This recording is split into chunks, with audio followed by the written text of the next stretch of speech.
Let's talk about Atlas and Comet. Of course, like any shiny new AI tool, these AI browsers are getting a lot of attention, and they're the latest big threat to your security. And as IT pros, we know that we need to approach these new tools carefully, checking the fine print before using them. Hi, Matt Barron, product specialist at InvGate.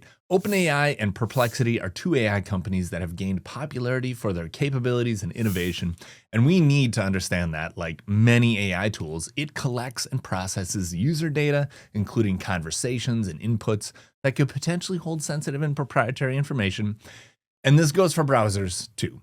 If your organization has determined that AI, Perplexity, OpenAI, or their internet browsers don't align with your security or compliance requirements, you're making the right choice in restricting access to it. Hands down.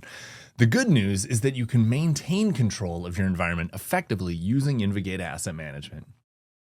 With InvGate Asset Management, you can force the uninstallation of unauthorized Atlas and Comet instances on Windows computer, set up proactive alerts for new installations of any type of computer.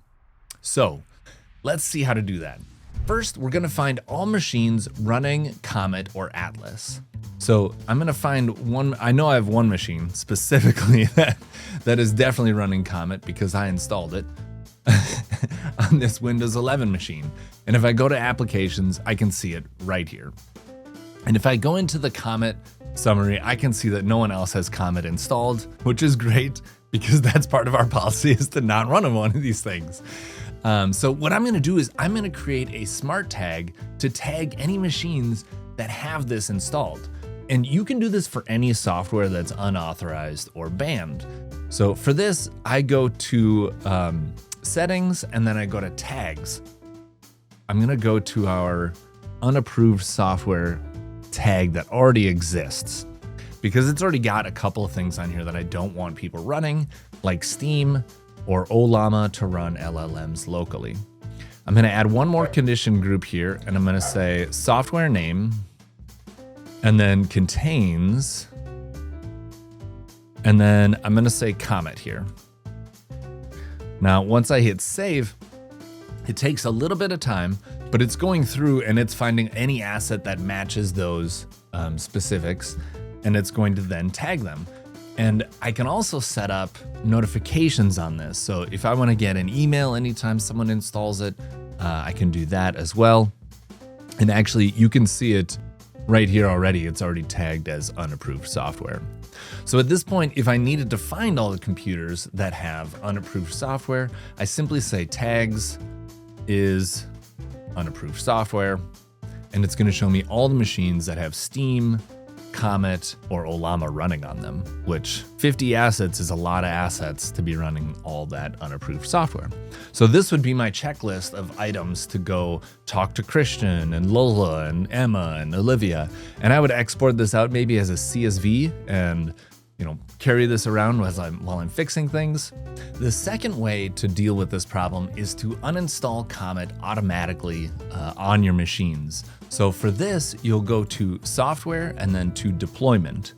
And I've already got a plan here called uninstall Comet, but I need to make that complete. So if I go to uninstall Comet and I say edit, that's going to show me which packages are a part of this, and I don't have any packages. So I need to create a package to uninstall it. And for that, I simply go to packages and I hit new, and all I'm going to say is uninstall Comet, and that's it. I'm going to say it applies to Windows only, and I'm going to say the first action is uninstall Comet. And then we're going to switch this to a script. And then I wrote a simple batch file that's going to be pushed to this machine to uninstall Comet. I don't need any parameters or stop codes, but I do need to say what the failure behavior is, and I want it to continue trying. Then I hit save. I go over to plans, to that uninstall Comet plan, and I'm going to say edit. We're going to add an existing package called uninstall Comet, obviously. That's the one I want to select. And then this is going to run all day every day or every 1 day. If I want, I can change this. I can change it to do it just at night. I can go into advanced settings here and set even more options, like how many times this can be deployed per minute. But at this point, I'm just gonna hit save. And now any machines that fit into that category, these 43 machines here fit into this category, it's gonna go through and uninstall those machines when they come and return and report to InvGate Asset Management. Now, these are just 2 examples of how InvGate Asset Management helps you keep track of all your endpoints and what's being installed and used on those devices. You could also set up email notifications to alert security and endpoint teams of these issues. For more on this topic, subscribe to our YouTube channel or discover our solutions by signing up for a free trial at try.invgate.com. I hope you enjoyed this video. I hope to see you again soon.